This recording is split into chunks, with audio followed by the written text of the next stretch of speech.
It's game day in the Valley, and on today's episode of Locked On Suns, we'll break down 3 key areas that will need to go the Suns' way for them to win Game 6. Let's go.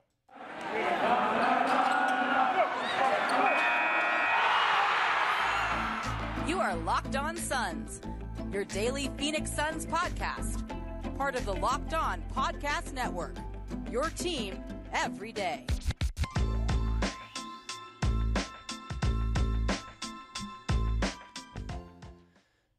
We are back. This is Locked On Phoenix Suns. We are part of the Locked On Podcast Network, and I'm your host, Brendon Kleen, a credentialed media member, covering the Suns for the past 6 seasons, a writer at Suns.com, and the host of the Just Basketball Show wherever you get your podcast. Thanks for making Locked On Suns your first listen. Getting ready for Game 6 on Thursday night, if you have not already. Hit follow or subscribe to get this show on your podcast platform of choice in your feed every single day. Become an everydayer. Get everything you need to know about this team. News analysis, off-season moves, everything right here on Locked On Suns. You can also follow along at Locked On PHX Suns, where you get your 7 words or less game take. You get to get in on the conversation after Game 6. Look out for that tweet to get involved with this little community we have. Thousands of people listening a day, so I really appreciate all of you. But we have a big show to get to. It is Game 6. For better or worse, might be, well, it would be for worse. We don't know for sure. Very well could be the last Suns game of the season. We'll talk about if it will be. Obviously, we have 3 situations, as the YouTube audience can see in our rundown.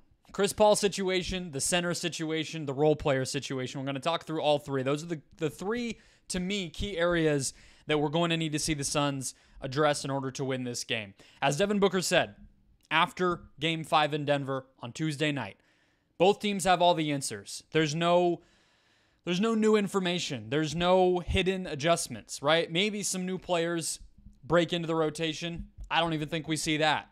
It's really just who can win, who can get the job done, who can execute, who can play harder, who can win in the small margins that the games are often decided on, who can execute late in these games. All of those things are going to add up to, does the Suns season live to see another day and make moms all over Arizona and Colorado incredibly mad at all of us for watching basketball on Sunday? I think you and I both hope it does, but that remains to be seen. Let's talk about Chris Paul first.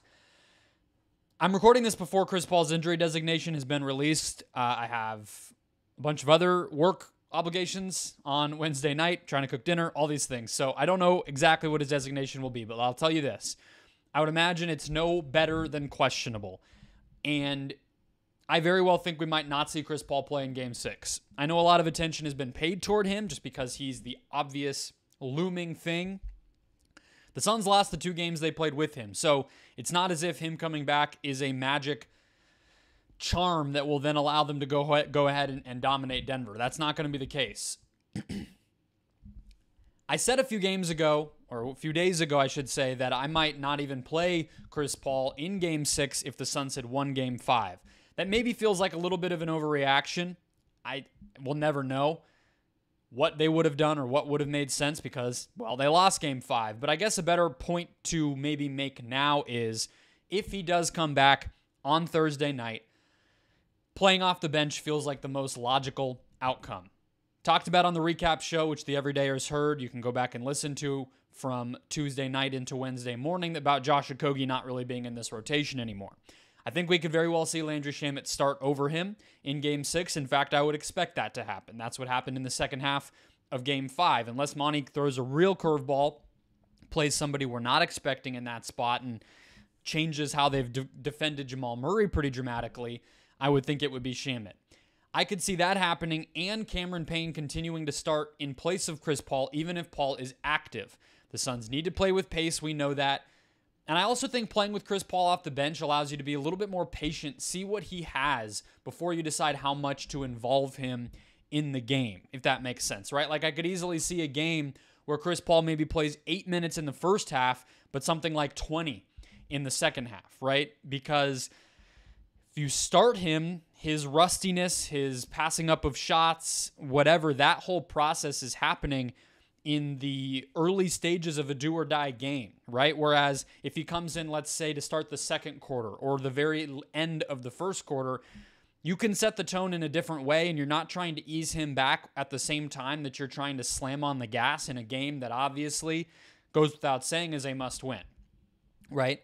And all of that is to say, again, you could very well have a second half where he shows himself to be healthy, comfortable, effective, and he becomes effectively a starter, in the second half and plays. I could see them doing it that way.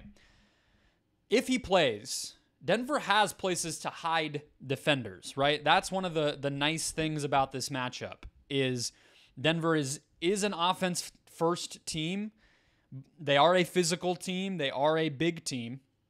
But between Kentavious Caldwell-Pope and Christian Braun, those are two guys who one of them is going to be on the court at all times, and Chris Paul can easily go stand there. Those guys aren't incredibly involved in the offense, and you can put your 5'10" injured point guard. I don't know if he's 5'10", 5'11", whatever.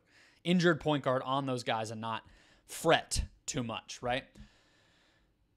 The biggest thing, truly, that I feel like Chris Paul might bring if he's able to be effective in this game, the number one way that I think he might affect this game is as a shooter, as a confident, effective spot-up shooter. And not just spot-up, right? We've seen him have these moments where he doesn't take the three when it's there, but he dribbles into a pull-up two. Whatever it is, that type of confidence and decision-making and aggressiveness as a scorer when the moment needs you to be a scorer is something that a lot of these Suns role players just don't have. They're either, in the case of Landry Shamet and even TJ Warren, sometimes a little too hesitant or deferent.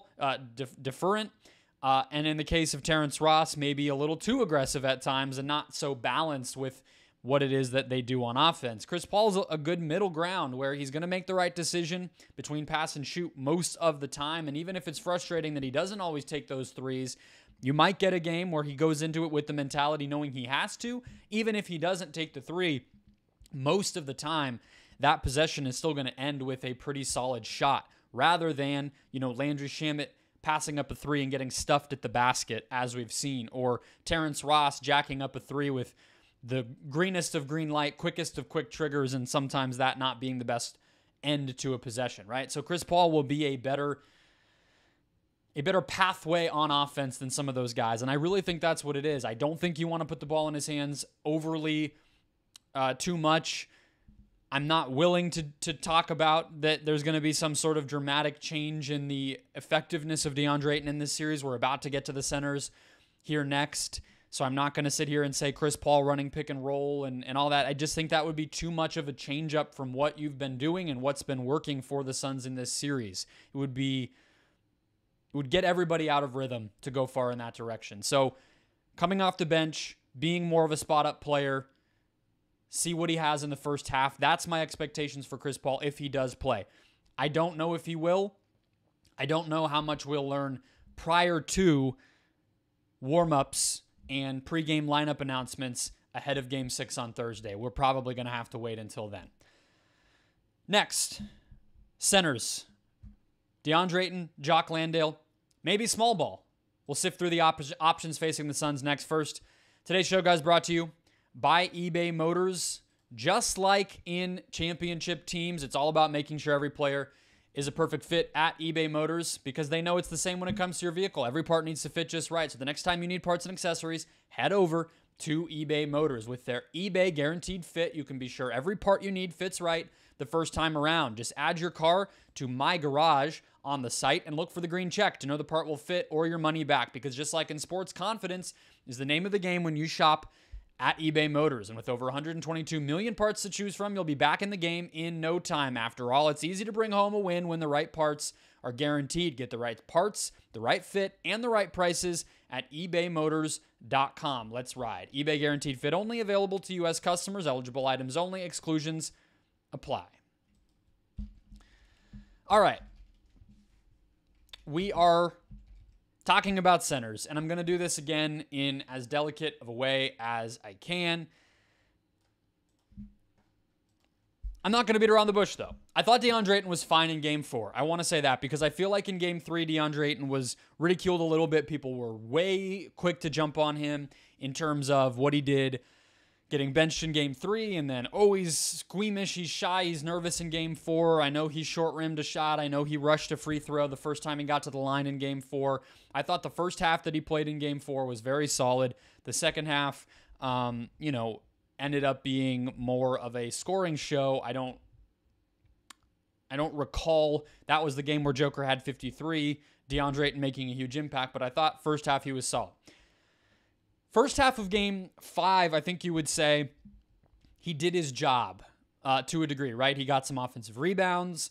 If you're just judging the result, Jokic missed a bunch of shots. Now, of course, you can always say, well, he got good looks, he just missed them. Okay, well, that's fine, but you wouldn't have said Ayton had a bad first half in game 5. Either he also was aggressive offensively. When the ball ended up in his hands, he at least took the shots that were there. I think he took 6 in the first quarter, 5 or 6 in the first quarter. But it's impossible to ignore the sour taste that Ayton left in every Suns fan's mouth with the way that he ended game 5. I thought that his second half defense was atrocious. Just really bad. Really, really bad. And he's a huge reason that Jamal Murray got back on track to start that third quarter and why Denver pulled away. Again, the everydayers who listened to the recap show after game 5 on Tuesday night, Wednesday morning, they heard me talk a lot about that third quarter stretch when the Nuggets went from being up 3 at halftime to up 20 in an instant, in 6 minutes or so, 5-6 minutes. Ayton is also not punishing Denver as a roll man. I know you would sometimes say that the Suns aren't looking for him. Obviously, we know that that's all obviously true. And sorry to the YouTube audience who saw my blurred up face there. It's back. It's obvious the Suns don't always look for him on the roll. I don't know if he's earned that, whatever. Conversation for a different time. But the point is, even when he catches the ball, he's not making the most of his opportunities. The shots he took in that first quarter of game 5, I'll give him credit for taking them. It's better than a turnover. It's better than a bad, pass late in the clock, whatever, ending the possession. Sometimes you just need to shoot if the ball lands in your hands. But he was taking floaters and middies again. That's not what he's out there to do. Sometimes, if you want to punish the defense for being at the level, being in drop, whatever, sure, you got to take those to keep the defense honest. But 6 DeAndre Ayton mid-range shots and floaters in the first quarter, that's obviously not a great recipe, and I think he made only 2 or 3 of those. I think Ayton is about equal to Jock Landale as a rebounder right now, even in his best games in this playoffs. And they're really, with all that said, there is no great case to prioritize DeAndre Ayton. Now, let's move to Jock Landale as we're talking about the centers, okay? Because realistically, just because he's the other guy and he's had some solid moments where he's affected the game as an offensive rebounder with his hustle, whatever it is that you have liked about Jock Landale, he's not going to be a huge difference maker over 30-plus minutes.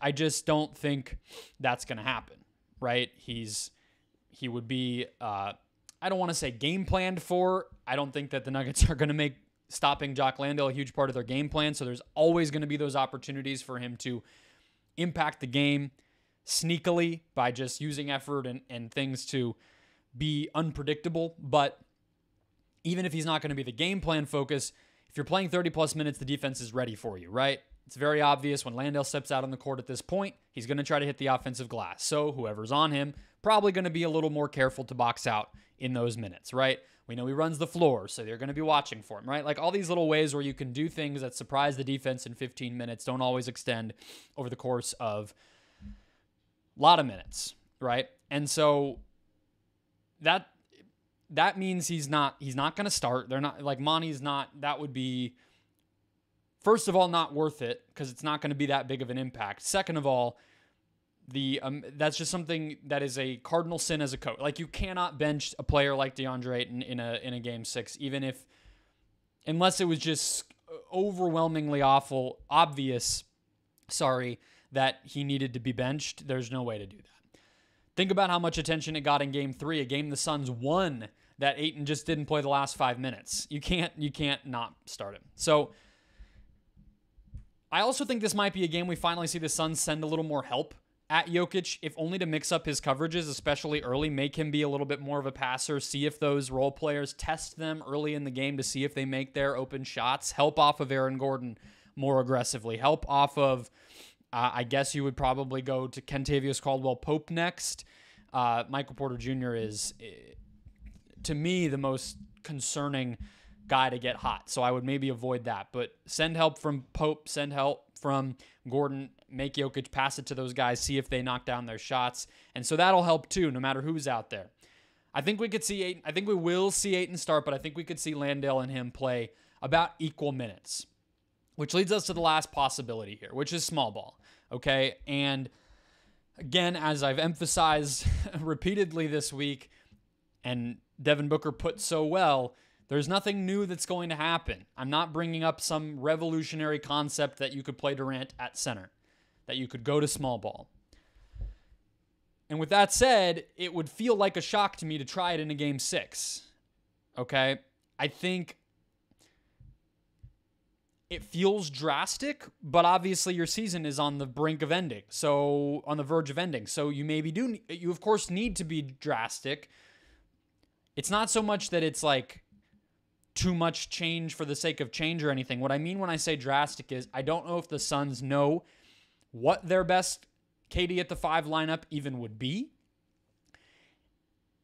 And the other important thing here, because I know there's been a lot of chatter about Durant having his moment, right? And I've done that show already, so that's why I'm not focusing on it today. You might think focusing on Chris Paul and role players and center is silly, but again, we know what the battles are going to be.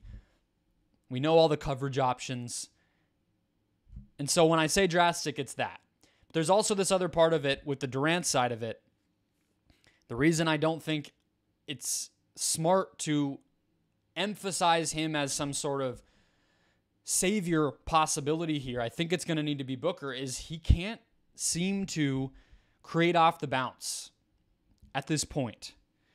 All right. And so I think I would want to be careful if I'm Monty Williams building out a lineup with Durant at center if they choose to do that. Even though you're going up against Jeff Green and Aaron Gordon, whatever, the Nuggets give you that opening. It's not so much that I don't think they could match up size-wise. It's that I don't think they have they don't have a scheme developed when those lineups are out there. And I know I'm repeating myself, so let me just say what I mean. Cameron Payne, Chris Paul, those guys, they would need to be out there to handle the ball. I don't think you can say put a bunch of shooters around Durant and just let him dribble. One, you're not making use of the 5-out stuff quite as much if you have the ball in Durant's hands. Part of what's special about a lineup like that is you want to use KD's gravity, which means the ball in somebody else's hands. Maybe you get it to him to attack a broken down defense, or you use him as a screener and popper, whatever. But you don't want to just have him dribble the ball up. They're just going to help off the shooters and try to clog the lane, make him a passer, make him a dribbler. And again, that's when you run into the issue. So with all of those things swirling around my head, that's why I have some hesitation. What I will close with saying on this note, as far as centers go, I would stop short of thinking Monty does something quite as drastic, again, as starting Landale. Again, also because I don't think that makes that big of an impact. But we have seen Monty be desperate. We have seen him be aggressive in these elimination situations. If you think back to the 2021 finals, Frank Kaminsky all of a sudden playing in game 6, right? Game 6 and 7 against Dallas, the Suns using Mikal Bridges as a screener, right? Where Monty is rifling through all these options. They're taking Ayton out of the game as a roller. They're blitzing, whatever. Use Mikal as a screener who can catch and make, like, all that stuff. Do you remember? That is the type of thing we've seen Monty Williams do. And so it would not be crazy to me if he kind of plays that final chess move and does something a little bit dramatic and drastic. I guess it's just sort of, what do you think that chess move is going to be? Is that chess move going to be, let's say, starting both Shamet and Warren? That's one. Is it going to be, playing Durant at center against those lineups? Is it going to be, I don't know, right? Like, there's all these, is it going to be just like hard doubles at Jokic? Like, there are all these sort of wild card desperation moves. I think we will see some of them. I don't know if Durant at the 5 will be one of them. Next up, the role player situation. I'm going to rank who I trust from most to least and what each of these guys needs to do to have the Suns be put in a position to win this game. We'll do that after one more quick break. Closing out the show, getting you ready for Game 6 on Thursday night in the Valley. Let's start with TJ Warren as we rifle through these role players. He is the guy that I trust the most. Again, we're going most to least on the trust matrix. What am I doing? Matrix, sure. Index. Confidence index. TJ's at the top. What does he have to do to impact this game and put the Suns in position to win? I would say start him, which is what I mentioned at the end of that last segment. I would say start him, but I doubt Monty is that aggressive. He has front-rimmed most of his jumpers in this series. What happens if he makes a few, right? He's been pretty aggressive, I would say. He's getting, even if he's not taking the three, he's not really passing it up. He might just turn down the three and step into a, one dribble pull-up mid-range jumper or floater or something. He's gotten fouled on a few of those when the team isn't ready for his physicality. But what if a couple of those jumpers just go in? I think that changes the tenor of the game, especially in that first quarter. If he can come out hot, that would go a long way. To me, he's key for that, but he's also key if they want to mix things up against Jokic, as we saw in the last play of Game 4 when they put TJ on Jokic. We've seen him stop Aaron Gordon in the post. He got a steal against Gordon when AG started to isolate in Game 5. So that is something where you could see maybe TJ guarding Jokic in certain situations or being the helper because he does have that size and physicality. He's important if they do want to play small. If Durant at the 5 does happen, you would imagine TJ with absolute certainty is going to be in those lineups. And I also think he's a good part of them playing fast, I don't know how much Payne and Warren have played together, to be honest with you. It feels like a lot of TJ's minutes come when it's Book at point guard, but either way, Booker's been pushing the pace as well, so has Durant. TJ's a guy we know can finish in transition because of his size and touch. Number 2 is Landry Shamet. I think you could go either way with him and Terrence Ross here, but I'll start with Landry Shamet. Monty trusts him to guard Jamal Murray, and I think Landry has competed hard on that end. Whether you think it's been effective at the end of the day or not, he has fought. It's always a toss-up whether or not he's going to take shots. There's nothing I'm going to say now to predict one way or the other on that, but again, similar to TJ, if Landry takes a few of those and they go in, we know how different that game can feel. The last thing I'll say is we're talking about the potential return of Chris Paul, and okay, does campaign play in that case, who I'll get to in a second. To me, the ball handling part of Landry Shamet is very overrated. I know that there were times in the first few playoff games that the Suns played where there was this idea that Landry needed to be out there for the lineups where Booker was theoretically the point guard, the initiator, because Book can't take the ball up the court every time. I hear that. I understand it's tiring. I understand you can press him, you can double him early at the half court line or all these different things, and that's not great. I understand the need. I don't think it needs to be Shamet, right? That's kind of where I'm at. Like that can be mixed up. It could be Durant. It could be whoever the actual point guard is. It even could be TJ Warren. We saw Jay Crowder bring the ball up for this team last year. So if that's kind of the main reason you have Shamet in a lineup, I think you can not have Shamet in a lineup. In favor of, for instance, Terrence Ross. Questions for him. Points, key emphasis points for him. Can he stay hot after making a few threes late in Game 5? Very similar to the other two guys I've already talked about. If he gets hot early, if he can make some shots, the game feels a lot different. The Suns actually had him on Jamal Murray at times, right? So I think the reason in theory you don't want Terrence Ross on the court is that he's going to be exploited defensively. He probably still will be if the Nuggets have time to react to it, but they had him on Murray at times in Game 4, and Murray actually ran screens to get Ross off of him and get a switch on to Cameron Payne. That doesn't mean that Ross was going to shut down Murray. That doesn't mean that if Ross becomes the weaker defender out there and there is no Cameron Payne to pick on, that Ross doesn't get picked on too.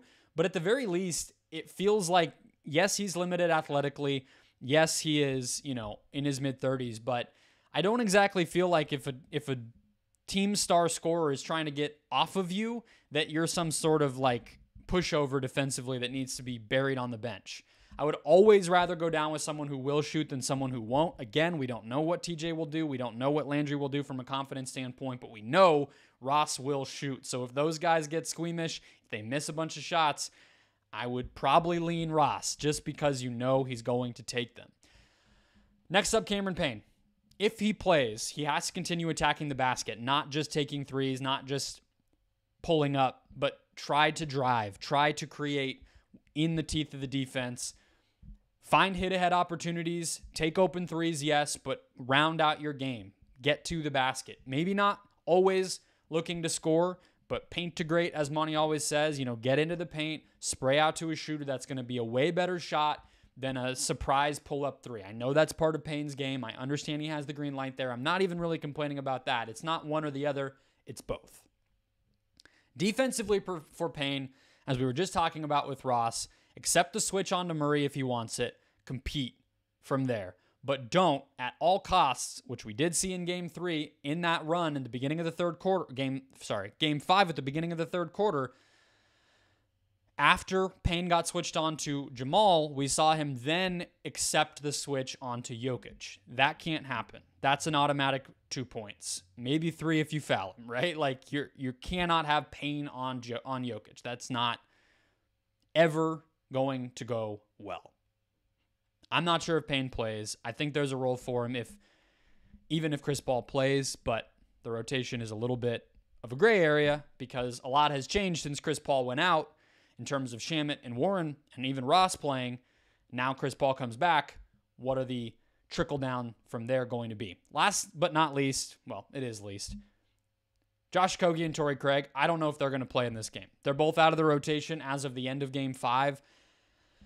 I've seen people calling for Torrey Craig. To me, and I've said this on the show before, TJ Warren, even on defense, is giving you 80% of what Craig would, 80% of what Ish Wainwright would, 80% of what Josh Okogie has, although I know Okogie's a little bit different because he guards guards instead of bigs and forwards, so maybe that's a separate conversation. But as far as Craig goes, Warren is solid enough defensively that it's not worth bringing Craig out there, and I trust TJ more offensively. So I don't think Craig is going to be some surprise return. It wouldn't destroy me and surprise the heck out of me, but I would not guess it. And I just think there's not really a role for Okogie in this series if he's not going to make a huge difference defensively and he's not really offensive rebounding and whatnot in the way that you would want him to. That'll wrap us up. Game recap after Game 6 Thursday night for the everydayers. Good or bad? We'll be here, just like we were last year, just like we were the year before that. If you've been listening that long, you know I might lose a few brain cells and go on a few rants if things don't go well this week. But point is, I'm bringing you the good stuff every single day, and you're not going to get it anywhere else. All right, listen to Locked On Sports today. In the meantime, get caught up on everything going on around the whole world of sports, and I'll catch you guys on Thursday night.